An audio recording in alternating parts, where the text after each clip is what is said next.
หลักๆเลยก็แม่นเรื่องของค่าใช้จ่ายแล้วก็ภาษาเนาะการห่างไกลครอบครัวหลักๆเลยก็สิแม่นประมาณนี้เนาะทุกคนเนาะแล้วก็ประเทศมันก็เป็นประเทศที่ค่อนข้างจะหนาวเนาะทุกคนเนาะแต่ว่าบางคนเขาก็ไป5 เดือน 8 เดือนเนาะทุกคนเนาะกราบสบายดีสวัสดีครับพี่น้องมื้อนี้ก็เป็นวันหยุดของผมเนาะเราเจอพี่น้องเลยบรรยากาศใต้ร่มไม้พี่น้องอยู่สวนสาธารณะของหมู่บ้านที่เราเจออยู่เนาะนี่ข้างหลังนี่ก็จะเป็นมอนออกกำลังกายนะพี่น้องเนาะนี่ทุกคนเป็นสนามบาสแล้วก็มอนออกกำลังกายเนาะทั้งด้านหลังเราเจอนี่คือความพัฒนาของหมู่บ้านนะครับพี่น้องอยู่ประเทศไทยนะครับผมเนาะก็คือเรื่องที่เราเจอจะเบาในคลิปนี้นะทุกคนเนาะก็คือเรื่องเกี่ยวกับแรงงานเนาะแรงงานลาวที่มาทำงานอยู่ประเทศไทยได้ถูกตั้งคำถามนะครับพี่น้องว่าแรงงานลาวนี่ส่วนหลายนี่มาทำงานอยู่ประเทศไทยนะครับเนาะอันนี้คือเรื่องจริงนะครับผมเป็นยังคนคือบ่ไปเฮ็ดงานอยู่เกาหลีคนลาวมันก็มีนะครับพี่น้องคือส่วนหลายเนาะค่าใช้จ่ายในการเดินทางหรือว่าการประกอบเอกสารมันก็สูงซึ่งว่าคนที่บ่มีทุนเนาะก็ไปบ่ได้คือส่วนหลายนี่มันมาทำงานอยู่ประเทศไทยนะครับพี่น้องบรรยากาศในงานลาวครับอยู่ประเทศไทยตอนนี้ก็ลักถึงออกไปกินข้าวนะครับพี่น้องเนาะเนื่องจากว่าเขากะมาทำงานอยู่ประเทศไทยกะกินอยู่กับหาดเนาะกับบริเฮ็ดกินเองนะครับพี่น้อง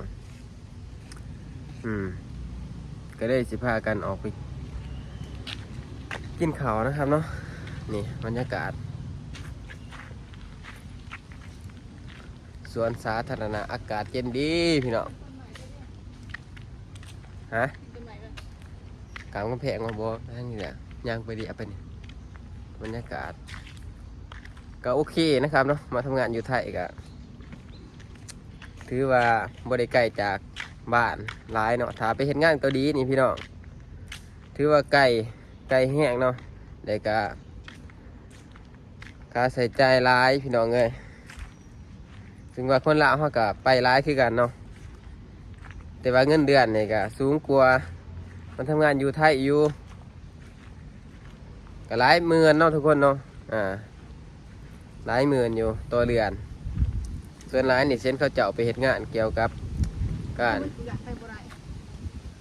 ปลูกพักหรือว่าเฮ็ดเกษตรนี่นะเดี๋ยวเป็นบรรยากาศพี่น้องร่มเย็นดีผมมียังถ่ายคลิปโอ้พี่น้องเลยอากาศดีขนาด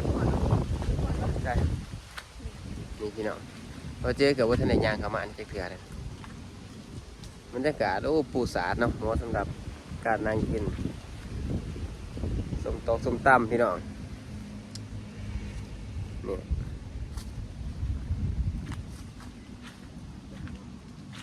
ฝากเป็นกำลังใจเด้อพี่น้องเนาะกดไลค์กดแชร์กดติดตามส่องเบาเจอวันหน้าแนลพี่น้องเลยใช่หมักเมาะพี่น้องอยู่ไทยก็มีหมักเมาะนี่กันเนาะมื้อนี้ก็คือว่าตอนแรกแม่นเฮาสิไปหาหมอเนาะหมอนัดที่นี่อาบน้ำแต่งตัวแล้วพี่น้องหมอโทรมาเดือนนัด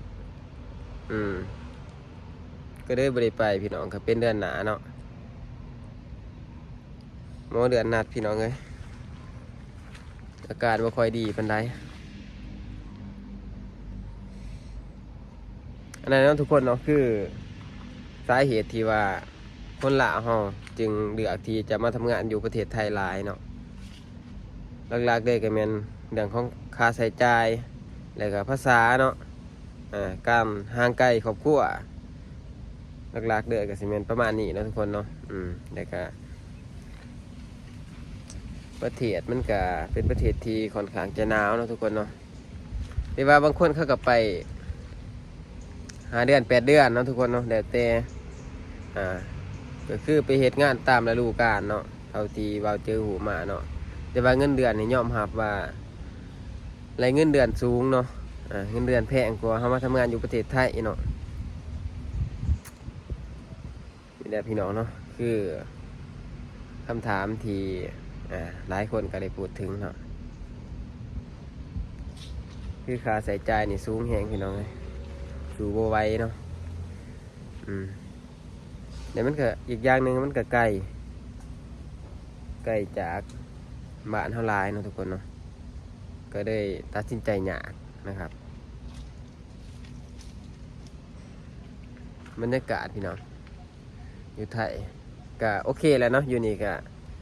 ถือว่าเหตุงานมีความสุขดีนะครับพี่น้องเนาะอยู่ประเทศไทยเงินเดือนอาจสิบริสูงคืออยู่ประเทศเกาหลีนะครับเนาะแต่ว่าก็ใช้ชีวิตแบบบ้านเฮานะครับเนาะมีบัตร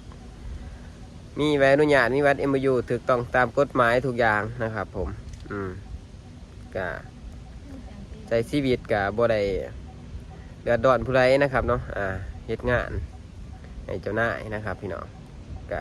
บ่ได้สร้างความเดือดร้อนให้ประเทศไทยนะครับก็โอเคแล้วนะครับผมเนาะนี่พี่น้องวันหยุดเฮามื้อนี้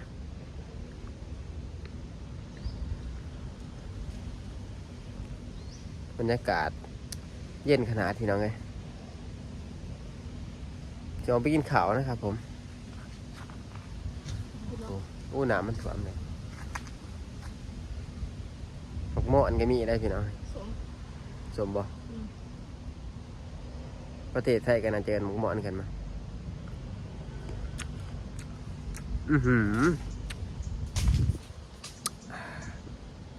สมพี่น้องอุดมสมบูรณ์นะครับพี่น้องเนาะเมื่อกี้นี่เราเจอหยางมาเห็นกระหลอกอยู่3-4 ตัวมันไหลหยอกกันถือว่าเขารักษาสภาพแวดล้อมได้ดีเนาะถ้าเป็นบ้านเฮานี่คือสิบ่เดือพี่น้องเลยนี่บอกตามความจริงเนาะบ่เดือบ่เห็นแลนตามในเมืองสิดอกเนาะบรรยากาศพี่น้องแรงงานลาวเฮาอยู่ไทยบ่สมแฮะคือชีวิตการเป็นอยู่เป็นยังไงเนาะสำหรับบ่าวเจอเนาะก็โอเคเนาะก็อยู่ได้เรื่อยๆนะครับพี่น้องตามว่าเงินเดือนสูงบ่มันก็บ่สูงเนาะแต่ก็พออยู่พอกินเนาะพอเลี้ยงครอบครัวไหลนะครับพี่น้องเนาะคือ2 คนพ่อเมียก็เกือบ30,000นะครับพี่น้องเนาะแต่บ่ถึง30,000นะครับพี่น้องแต่ก็เกือบแต่ละเดือนเนาะตกไปเป็นเงินกีบก็17-18 ล้านเนาะต่อเดือนถ้าเกิดเหตุงานอยู่บ้านเฮาเนาะอาจจะบ่ได้ถึงเนาะพี่น้องเนาะบางทีก็อาจจะเฮ็ดเป็นปีนะครับพี่น้องกลัวจะได้เงินหลายปานนี้เนาะแต่ว่านี่ก็เฮ็ดเดือนเดียวเนาะสิ่งที่เราเจอเดือกที่จะทำงานอยู่นี่นะทุกคนเนาะก็คือสวัสดิการนะครับพี่น้องกินอยู่น้ำเขาเนาะเป็นอาหารนะครับเนาะซึ่งมันก็ลดค่าใช้จ่ายไปได้หลายนะครับเนาะที่พักกับบริเซียนะครับเนาะค่าน้ำค่าไฟกับบริเซียค่ากับเขากับบริเซียพี่น้องเนาะมีแต่เก็บเงินอย่างเดียวนะครับเนาะเราเจอกับต่างใจนะครับผมเนาะสำหรับคลิปนี้ก็ประมาณนี้เนาะพี่น้องเนาะเราเจอสิขอตัวลาไปก่อนเนาะบ๊ายบาย